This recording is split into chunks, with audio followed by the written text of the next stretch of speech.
বাংলাদেশে আজকে ভয়াবহ এই দুর্যোগ, এই বন্যা, এই বন্যার বিস্তৃতি, এই বন্যার পরিস্থিতি এত খারাপ হওয়ার পিছনে একটা বড় কালপিটটা হচ্ছে বাংলাদেশের বালুচুরগুলা।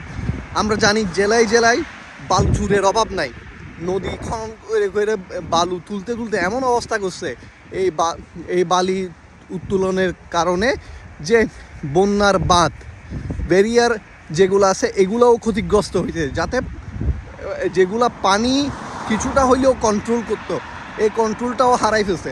সবগুলা বালু চুররে দৌড়ে দৌড়ে জাঙ্গা খুইলা ফিটানো উচিত এই মুহূর্তে। আর আপনারা যারা সক্ষম আছেন বন্যার্তদের পাশে দাঁড়ান। আপনারা নিজ নিজ জায়গা থেকে, এখন সব জায়গায় পানি, তো সব জায়গায় যাওয়া যাচ্ছে না, আপনারা যেখান থেকে পারেন যেভাবে পারেন ভলেন্টারি হোক টাকা দিয়ে হোক বন্যার্তদের পাশে দাঁড়ান।